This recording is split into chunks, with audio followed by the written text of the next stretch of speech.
Hello friends, your welcome on commerce का बादशाह channel. तो यहाँ पर हमने अपनी स्टैटिस्टिक की यूनिट को स्टार्ट किया हुआ था। तो वहाँ पर हमने जो है वो ओ लेवल फर्स्ट यूनिट को अच्छे से कवर कर लिया था। इसके साथ साथ जो आज हमारा टॉपिक होने वाला है वो हमारा होने वाला है सेंट्रल टेंडेंसी के अंदर जब हम बात करते हैं कुछ एक टॉपिक्स की, जो कि हमारे दो टॉपिक्स होने वाले हैं। तो यहाँ पर जब हम इसकी बात करते हैं तो मेनली हमारे पास यहाँ पर टू टाइप्स आते हैं। एक हमारे पास जो दो तरीके की सीरीज़ होती है, एक हमारी जो सीरीज़ होती है वो होती है इंक्लूसिव।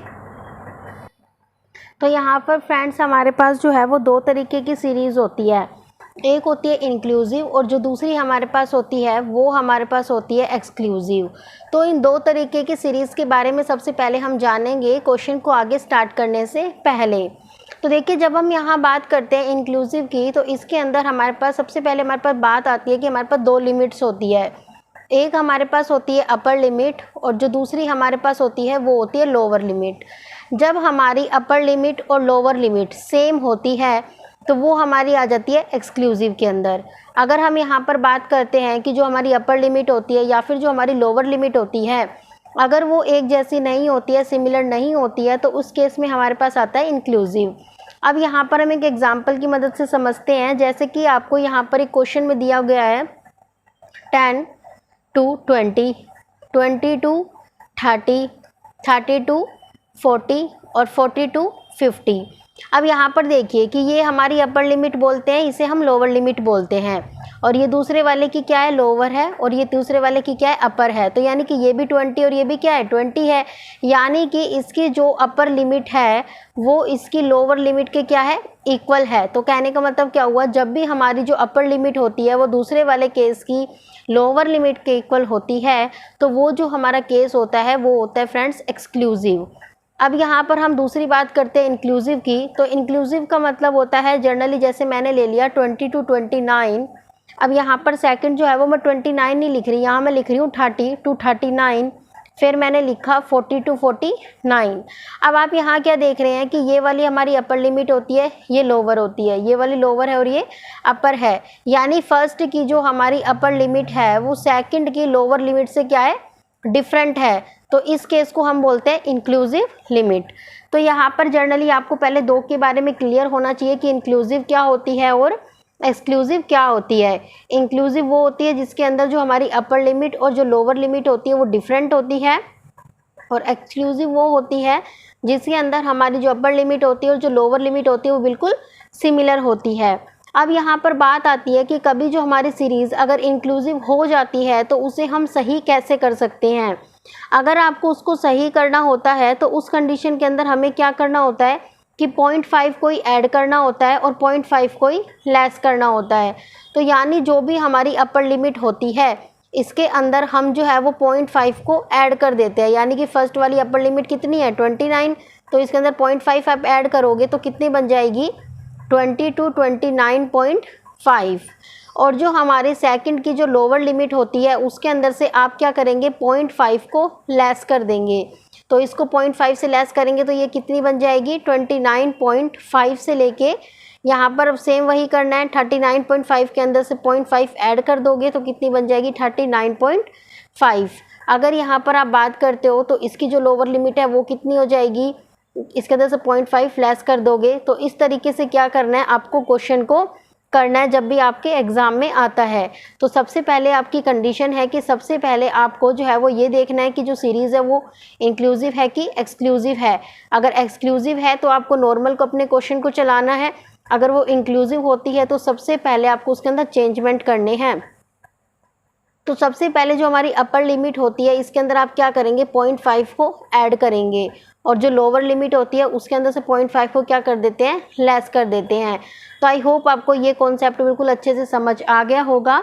और कई बार क्या होता है फ्रेंड्स, एक और कॉन्सेप्ट हमारा यहाँ पर आता है क्या, कि कभी कभी हमें क्या कर देता है, क्वेश्चन के अंदर मिड टर्म दे देता है, यानी कि मिड वैल्यू दे देता है। जैसे उसने बोल दिया कि हमारी जो मिड वैल्यू है वो हमारी है 10, 20, 30 एंड 40। इस तरीके से उसने आपको मिड वैल्यू दे दी। अब इस मिड वैल्यू से आपको जो है वो दोनों लिमिट निकालनी है, अपर लिमिट भी निकालनी है और साथ साथ में आपको कह देता है कि लोअर लिमिट भी निकालो। तो आपको क्या करना है, सबसे पहले जो भी आपकी मिडिल वैल्यू होगी यानी कि m माइनस, जब आपको लोअर लिमिट निकालनी हो तो आपका फॉर्मूला होगा m माइनस आई बाय 2। फ्रेंड्स यहाँ पर जो m है वो हमारी है मिड वैल्यू, जैसे पहले वाले की मिड वैल्यू कितनी है 10 माइनस आई का मतलब है कि इन दोनों का डिफरेंस कितना है, जैसे 10 और 20 इन दोनों का डिफरेंस कितना है 10 का, तो आई की जगह कितना आ जाएगा 10 और डिवाइडेड बाय 2। ये आप करेंगे लोअर में जब आपको लोअर लिमिट निकालनी हो। अगर यहीं पर ही हम दूसरी बात करते हैं अपर लिमिट की, तो अपर लिमिट के अंदर जो हमारा केस होता है वो बिल्कुल चेंज हो जाता है। इसके अंदर हम क्या कर देते हैं, m प्लस कर देते हैं बस। यहाँ पर हम क्या कर रहे थे, m माइनस आई बाय 2 कर रहे थे और यहाँ पर हम कर देंगे m प्लस आई बाय 2। m मतलब क्या हो जाएगा, वही सेम 10, सेकंड वाले के लिए 20 हो जाएगा और i की जगह क्या आ जाएगा डिफरेंस। जैसे कि यहाँ पर कितना था m हमारे पास कितना था 10, m हमारे पास कितना था यहाँ 10 माइनस में i का डिफरेंस कितना था हमारा 10 डिवाइडेड बाय 2, तो यानी 20 में से 10 आप माइनस करेंगे और उसको फिर आप क्या कर देंगे 10 को डिवाइड करेंगे तो आपकी लिमिट कितनी आ गई 5। और यहीं पर ही आप इस फॉर्मूले के अंदर अब आप रख के देखो तो m कितना है 10 प्लस में i कितना है 10 डिवाइडेड बाय 20, तो यहाँ पर आपका आ जाएगा 15। इस तरीके से आपकी एक सीरीज़ बन जाएगी कि 5 to 15। इसी तरीके के गैप से फिर आप आगे बना पाओगे। बट सबसे पहले आपको जो है वो ये देखना है कि जो हमारी सीरीज़ है वो कैसी है। जब तक आप उसको आइडेंटिफाई नहीं करोगे, जब तक हमें क्वेश्चन को करने में दिक्कत होगी। तो सबसे पहले आप ये देखिए कि आपकी जो सीरीज़ है वो एक्सक्लूसिव है या इंक्लूसिव। अगर वो इंक्लूसिव होती है तो सबसे पहले हमें क्या करना है, अपर लिमिट के अंदर से 0.5 को ऐड करना है और जो लोअर लिमिट होगी उसके अंदर से क्या करना है, माइनस करना है। चलिए फिर एक क्वेश्चन की तरफ कर चलते हैं हम, ताकि क्वेश्चन को और अच्छे से करेंगे तो हमें और ज़्यादा ब्रीफ अंडरस्टैंडिंग होगी। देखिए फ्रेंड्स, अब हमारे पास यहाँ पर एक क्वेश्चन गिवन है कि कैलकुलेट करो AM मतलब यहाँ पर अर्थमेटिक मीन है, जिसके अंदर आपको साइज दिया गया है और फ्रीक्वेंसी क्वेश्चन के अंदर गिवन है। तो यहाँ पर जो फ्रीक्वेंसी है इसको हम जनरली जो है वो f से डिनोट करते हैं। अब यहाँ पर हमारे पास है 20 to 29, 30 to 39, 40 to 49, 50 to 59, 60 to 69। तो यहाँ पर सबसे पहले हम क्या करेंगे, यहाँ पर अपनी सीरीज़ को लिख लेंगे। तो सबसे पहले आपको क्या करना है, सीरीज़ को लिखने लें। जैसे कि साइज़ यहाँ पर कितना है 20 to 29, उसके बाद कितना है 30 to 39, आफ्टर डेट कितना है 40 to 49, इसके बाद कितना गिवन है 50 to 59, आफ्टर डेट जो लास्ट गिवन है वो है 60 to 69। अब इसके बाद हमें क्या करना है, जर्नल अगर हम यहाँ बात करते हैं तो ये हमारे क्या हो गई, साइज़ हो गया इसका। अब हमें फ्रीक्वेंसी, जिसे शॉर्ट में f बोलते हैं, वो कितना गिवन है 10, इसके अलावा यहाँ पर 8, आफ्टर डेट 6, आफ्टर डेट 4 और आफ्टर डेट 2 आपको यहाँ गिवन है। अभी मैंने आपको यहाँ पर बताया था कि मिड वैल्यू। अब यहाँ पर देखिए कि मिड वैल्यू कैसे निकलती है। तो सबसे पहले आपको करना है मिड वैल्यू, तो यहाँ पर हम क्या लिख देते हैं m और d शॉर्ट फॉर्म में, MD मतलब मिड वैल्यू। अब यहाँ पर आपको क्या करना है, मिड वैल्यू। मिड वैल्यू कैसे निकाल सकते हैं आप, अब मिड वैल्यू को निकालने का तरीका होता है कि जो आपकी लोअर लिमिट होती है और जो आपकी अपर लिमिट होती है, इन दोनों को ऐड कर दीजिए और ऐड करने के बाद 2 से डिवाइड कर, पहले इन दोनों को ऐड कर दीजिए और आफ्टर डेट आप क्या करेंगे 2 से डिवाइड कर देंगे। तो जैसे कि 20 के अंदर 29 को आप ऐड करते हैं तो कितना हो गया 49, और 49 को अगर आप 2 से डिवाइड कर देते हैं तो ये आता है 24.5।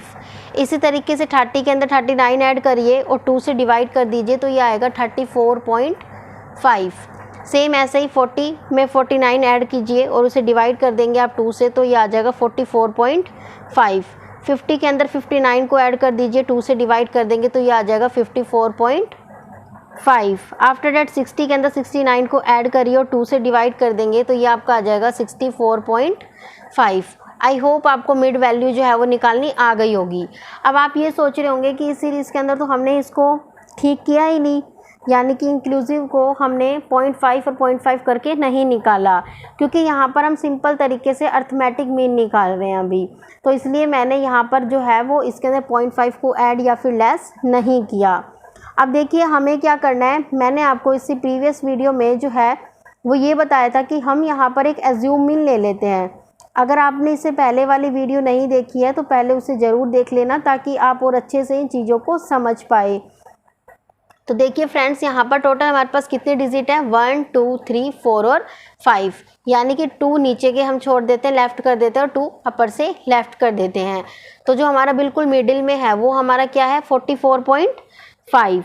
तो इसे यहाँ पर ए जो है वो मैं क्या मान लेती हूँ, 44.5 यहाँ पर मैं अपना ए मान लेती हूँ। तो अब चलिए यहाँ पर अब हम निकालेंगे ए, कि ए कैसे निकलता है। अब ए निकालने के लिए आप क्या करते हो, जो भी आपने ये एज्यूम किया है 44.5, इसे क्या करोगे, हर किसी में से लेस करते चले जाओगे। जैसे 24.5 में से 44.5 लेस करोगे तो कितना बचेगा, 20, और वो भी किसका, माइनस का। अगले वाले में अगर आप 34.5 को 44.5 में से लेस करते हो तो आता है -10। नेक्स्ट में 0, 10 और इसके अलावा आ जाता है 20। अगर आप कहते हो कि ये हमने निकाला कैसा है, तो ये हमने निकाला है m-a, और यहाँ पर आपका m कितना आया था, 44.5। सॉरी, यहाँ पर जो a था वो कितना था, 44.5। तो यहाँ पर हमने क्या निकाल दिया, अपना a भी निकाल दिया। आफ्टर डैट क्वेश्चन को अगर हम और स्मॉल करना चाहते हैं और हम चाहते हैं कि हमारी जो कैलकुलेशन है वो ज़्यादा बड़ी ना हो, तो उसके लिए हम क्या निकालते हैं, डी डैश और निकाल लेते हैं, ताकि जो हमारी कैलकुलेशन है वो 100 या 1000 में ना जाके बल्कि टेंस में ही रह जाए। तो इसके लिए हम क्या करते हैं फ्रेंड्स, डी डैश और निकाल लेते हैं। अब आप कहोगे डी डैश कैसे आता है, तो वो आता है d डिवाइडेड बाय 10, यानी कि जो ये हमने निकाला है ना वो एक तरह से हमने d निकाला है, तो ये डिवाइडेड बाय 10। अब -20 से अगर आप 10 को -20 से अगर आप 10 को डिवाइड कर देते हैं तो कितना आएगा, -2। इसी तरीके से -10 से -10 को करेंगे तो कितना आएगा, -1। नेक्स्ट में आपका आ जाएगा 0, आफ्टर दैट 1 और 2। तो ये हो गया हमारा क्या, डी डैश। ये हमने इसलिए निकाला है ताकि जो हमारी कैलकुलेशन है वो ज़्यादा बड़ी ना जाए। तो यहाँ पर देखिए फ्रेंड्स, सबसे पहले हमारे पास यहाँ पर हम मीन निकालते हैं, और मीन को निकालने का जो फॉर्मूला होता है वो होता है a प्लस में summation FD dash divided by n into में i। यहाँ पर आपके पास a गिवन है, अभी आपने लिया है कितना, 44 पॉइंट, चल। तो यहाँ पर फ्रेंड्स हमारे पास जो a है वो कितना है, 44.5, जो कि अभी हमने यहाँ पर लिया भी था। इसके बाद जब हम बात करते हैं प्लस n और समेशन FD डैश, तो यहाँ पर अब हमें क्या करने पड़ेगा, FD डैश निकालने के लिए जो हमारा f हमारे पास आया है, तो सबसे पहले हम क्या करेंगे, f की मल्टीप्लाई करेंगे किससे, d डैश से, यानी कि 10 की मल्टीप्लाई कीजिए किससे, -2 से। तो कितना आ जाएगा फ्रेंड, यहाँ पर हम निकाल रहे हैं FD डैश, तो यहाँ पर आ जाएगा -20। 8 को मल्टीप्लाई करेंगे -1 से तो ये आ जाएगा 8। 0 की मल्टीप्लाई करेंगे तो 0, यहाँ पर आ जाएगा 4 और 4। अब आपको क्या करना है, इन सब दोनों को ऐड करना है, प्लस वाले को एक तरफ ऐड करना है और माइनस वाले को एक तरफ ऐड करना है। तो ये हमारे पास हो जाएगा कि 20 के अंदर 8 ऐड करके और इसके अंदर से अगर आप माइनस कर दोगे तो ये आ जाएगा आपका -20। तो ये हमारी जो है वो वैल्यू आ गई है। अब हम क्या करेंगे, इसको यहाँ पर बस पुट कर देना है। तो यहाँ पर कितना हो गया, 44.5 प्लस समेशन FD डैश हमारा कितना आया है, -20। तो माइनस का भी मैं ब्रैकेट में रख रही हूँ क्योंकि दो साइन एक साथ नहीं आने चाहिए। अब यहाँ पर बात आती है कि n कितना होगा, तो यहाँ पर जो भी आप फ्रीक्वेंसी का टोटल करते हो तो वो हमारा क्या आता है, n आता है बेसिकली। तो n हमारे पास कितना हो गया, टोटल किया मैंने, वो हमारा 30 हो गया। इसके अलावा अभी मैंने जस्ट आपको बताया था i का क्या मतलब है कि जब हम i की बात करते हैं तो यहाँ पर जो हमारा गैप है वो कितने का है फ्रेंड्स, 10 का है। अब इसके बाद हम क्या करेंगे, आगे इसको सोल्व करेंगे। 44.5 प्लस माइनस क्या हो गया, -200 डिवाइडेड बाय 30। अब इसको अगर आप आगे कैलकुलेट करोगे तो ये हो जाएगा 44.5, अगर 200 को 30 से डिवाइड करोगे तो ये हो जाएगा 6.67। 44.5 के अंदर से जब आप 6.67 को लेस कर दोगे तो आपका आंसर आ जाएगा 37.83, यानी कि ये आपका क्या निकल के आ गया, अर्थमेटिक मीन। आई होप आपको यहाँ तक क्वेश्चन जो है इंक्लूसिव सीरीज़ का अच्छे से समझ आ गया होगा। तो चलिए फिर हम जो है नेक्स्ट क्वेश्चन की तरफ चलते हैं, जो कि हमारे होने वाले हैं लेस देन और मोर देन के क्वेश्चन। कि लेस देन और मोर देन के जब क्वेश्चंस आते हैं तो हमें उसको कैसे अटेम्प्ट करना होता है। तो देखिए फ्रेंड्स, यहाँ पर जो है वो हमारे पास सेकंड क्वेश्चन हमारा होने वाला है। कैलकुलेट करना है आपको अर्थमेटिक मीन, जिसके अंदर जो मार्क्स है वो हमें गिवन है less than 10, less than 20, 30, 40 and 50। And after that जो नंबर ऑफ स्टूडेंट है, जिसे हम यहाँ पर फ्रीक्वेंसी बोलते हैं, वो भी यहाँ पर हमें गिवन है। तो चलिए हम आगे अपने क्वेश्चन की तरफ बढ़ते हैं। देखिए फ्रेंड्स, सबसे पहले हमें क्या करना है, अपनी सीरीज़ को बनाना है। तो सबसे पहले हम क्या करने वाले हैं, अपनी जो सीरीज़ है इसे कन्वर्ट करने वाले हैं। तो यहाँ पर जो है वो लिखा हुआ है लेस देन 10, यानी कि लेस देन 10, 20, एक तरह से 10 का गैप आ रहा है। तो सबसे पहले हम क्या लिखेंगे, 0 to 10।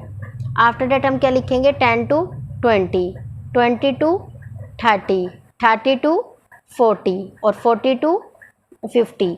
इस तरीके से जो है वो हमें चीज़ें दी गई है कि ये हमारे मार्क्स हैं। अब हम यहाँ बात करते हैं नंबर ऑफ़ स्टूडेंट्स, जिसे आप एफ भी बोल सकते हो, कि जो आपकी फ्रीक्वेंसी है वो कितनी गिवन है, 5, 17, 31, 41 एंड आफ्टर डेट जो है वो 49। ये आपकी यहाँ पर फ्रीक्वेंसी गिवन है। सेम जैसे हमने पहले वाले क्वेश्चन में निकाला था, इसी तरीके से आप इसकी जो है वो मिड वैल्यू निकाल लेंगे कि 0 + 10 डिवाइडेड बाय 2 कितनी होती है, 5। इसी तरीके से 20 + 10 डिवाइडेड बाय 2, तो ये कितनी हो जाएगी, 15। Next 20 + 30 divided by 2, 25। Next 30 + 40 divided by 2, ये हो जाएगा आपका 35। इसके बाद 40 प्लस में 50 डिवाइडेड बाय 2, ये आपका हो जाएगा 45। अब यहाँ पर जो है वो आपको एज्यूम करना है, ताकि आपका क्वेश्चन जो है वो थोड़ा छोटा हो जाए। तो यहाँ पर आप जो है वो 25 को क्या कर लेंगे, लेट कर लेंगे, क्योंकि टोटल हमारे पास यहाँ पर 5 डिजिट है। तो ऊपर की 2 हमने लेफ्ट कर दी, नीचे की 2 हमने लेफ्ट कर दी, और जो हमारी मिड वैल्यू थी वो हमने एक तरह से ए इसको एज्यूम कर लिया। अब इसके बाद हमने क्या निकाला था उस क्वेश्चन में, डी। तो डी कैसे निकाला था, m-a, यानी कि 5 - 25। अगर आप करते हो तो आपकी आती है वैल्यू -20। इसी तरीके से आगे चलते हो तो आपकी वैल्यू आ जाएगी -10, 0, 10 और 20। याद रखिएगा ये जो दोनों वैल्यू है ये आपकी पॉजिटिव वैल्यू है। इसके बाद अब हमारे पास क्या आता है, जब हम फॉर्मूले को कर रहे थे तो जो हमारा फॉर्मूला था वो हमारा फॉर्मूला क्या कह रहा था हमसे, फॉर्मूला जो जनरली वो था हमारा x बार = में a plus summation f(d) divided by n into i। अब इस क्वेश्चन के अंदर आपके पास a तो है, a कितना निकाला है अभी आपने, 25, बट आपके पास जो है वो f(d) अभी नहीं है। आपके पास अभी d आया है, तो इससे अभी हम क्या निकालेंगे, d' निकालेंगे। तो d' अभी मैंने कैसे सिखाया था, d डिवाइडेड बाय 10 से। तो d कितना हो गया, -20 डिवाइडेड बाय 10, तो कितना आ जाएगा, -2। इसी तरीके से 1, 0, 1 और 2। इसके बाद अब हम निकालेंगे f(d'), क्योंकि फॉर्मूले में हमें यहाँ पर क्या पड़ेगी, उसकी नीड पड़ेगी। तो यहाँ पर हम निकालेंगे f(d'), यानी कि जो f है 17। इसी तरीके से हम क्या कर देंगे, मल्टीप्लाई कर देंगे। जैसे 5 की हम किससे करेंगे, -2 से, तो -10। आफ्टर दैट -12, 0, 10 और 16। अब आपको क्या करना है, प्लस प्लस वालों को एक तरफ ऐड कर देना है और माइनस माइनस वालों को एक तरफ ऐड कर देना है। तो यहाँ पर जो आपकी समेशन f(d') निकल के आएगी वो निकल के आएगी पॉजिटिव का 4। आई होप आपको क्वेश्चन यहाँ तक बिल्कुल अच्छे से समझ आ गया होगा। अब इसके बाद हम क्या करेंगे, f(d') अभी हमारा कितना आया है, प्लस का 4। तो हम क्या करेंगे, यहाँ पर लिख देंगे 4 डिवाइडेड बाय n। अब आपको n निकालने के लिए क्या करना होता है, जो भी हमारी f होती है, यानी कि जो भी फ्रीक्वेंसी होती है उसका आप टोटल करते हो, और इसका टोटल हमारे पास आता है। जनरली जब हम बात करते हैं तो इसका टोटल जो है वो लेस देन वाली के अंदर जो ये 49 है ना आपका लास्ट, ये क्या है, इसका टोटल है। क्यों है, क्योंकि ये हमारा क्यूमुलेटिव है, जो कि सीरीज़ को लगातार ऐड करता हुआ चला जाएगा। तो यहाँ पर जो n है वो हमारे पास कितना है, 49 इंटू में i आपके पास कितना है, 10। अब आप इसको आगे सॉल्व करेंगे तो 25 प्लस में अगर आप इसको ये वाले पोर्शन को सॉल्व करेंगे तो ये आ जाएगा 0.81 और जो हमारा आंसर होगा वो होगा 25.81। तो ये आपकी क्या निकल के आ गई है, अर्थमेटिक मीन। आई होप आपको ये क्वेश्चन लेस देन वाले जो है वो अच्छे से समझ आ गए होंगे। तो अब आपको क्या करना है, इन क्वेश्चनों को करना है। अगर आपको मेरा चैनल पसंद आता है तो प्लीज़ मेरे चैनल को लाइक कीजिएगा, सब्सक्राइब कीजिएगा और अपने फ्रेंड्स के साथ शेयर करना बिल्कुल ना भूलें। इसी तरीके से हम स्टैटिस्टिक के चैप्टर को कंप्लीट करेंगे, अच्छे से सारे वीडियो को कंप्लीट करने वाले हैं और इसके बाद जो है फिर हम अपनी नेक्स्ट यूनिट को स्टार्ट करेंगे। Thank you.